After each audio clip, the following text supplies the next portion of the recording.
বলেন না বলেন না, চলবে, এ নিয়ে চিন্তা করার কিছু নেই। কিন্তু সেদিন কি সাহাবারা যাওয়া বন্ধ করে দিয়েছে? না। আজকে সাহাবাদের প্রেমিকরা বন্ধ করছে নাকি? না না। যোগাযোগের রাস্তা কেটে দিয়েছে, যোগাযোগের রাস্তা কেটে দিয়েছে। নিজেদের গাড়ির পয়সা গাড়ি ভাড়া করে, প্রাইভেট ভাড়া করে যেতে হয়, তাও যাচ্ছে, লাখো মানুষ যাচ্ছে। খোঁজ খবর রাখো কি বলছে।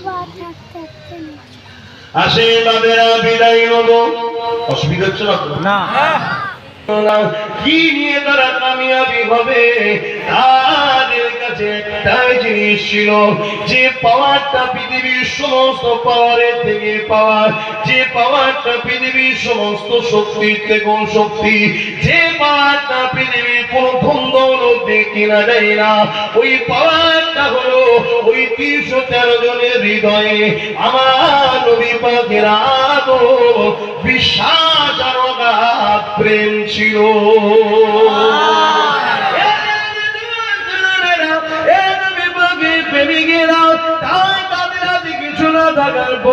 তারা ফারিস্তা পেয়েছে, কামিয়াবি হয়ে গেছে।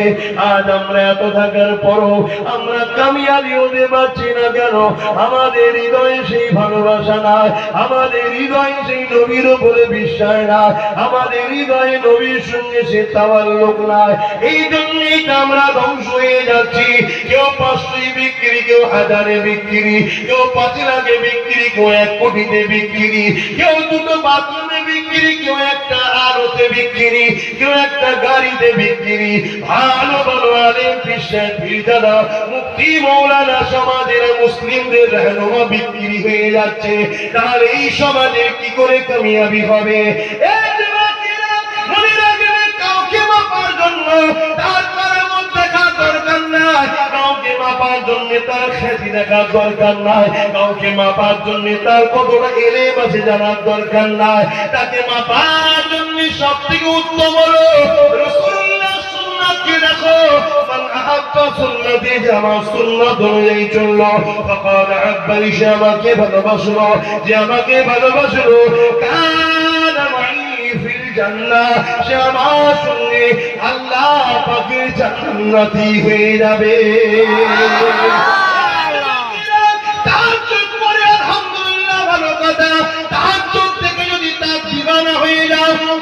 যেতে পারো কোনো গ্যারান্টি নাই, কেননা সালাউদ্দিন আইবি যখন মসজিদ আকসাকে কামিয়াবি করেছিল, ফতে করেছিল, ওই ফতের আনন্দ পৃথিবী তখন খুশি মানাচ্ছিল। কিন্তু সালাউদ্দিন আইবি নিজের ঘরের মধ্যে মন মরা করে বসেছিল।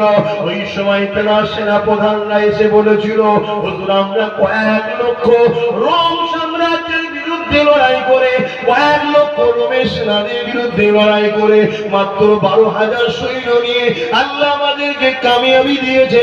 মসজিদে আকসা আমাদের দখলে এসে গেছে, আমাদের প্রথম কিবলা আমরা পেয়ে গেছি, জালিমরা পরাজিত হয়ে গেছে, সন্ত্রাসরা মিটে গেছে, আল্লাহ আমাদেরকে কামিয়াবি দিয়েছে।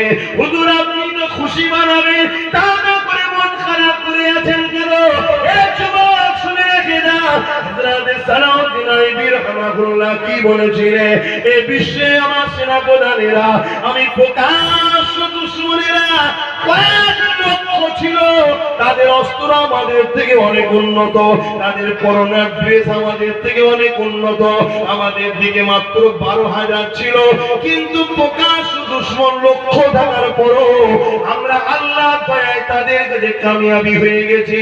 কিন্তু আমাদের সমাজে এখনো কিছু ছদ্মবেশী মুনাফিক দুশমন আছে, যারা হুবহু মুসলমানদের স্কলার হয়ে আছে, মুসলমানদের শেখ হয়ে আছে, মুসলমানদের ইমাম হয়ে আছে, মুসলমানদের রহনুমা হয়ে আছে, কিন্তু ভেতরে ভেতরে ভেতরে ভেতরে তারা আমার নবীর উম্মাহ ঈমানকে লুটছে, তারা এমন করে ইসলামের দুশমনদের হয়ে কাজ করছে।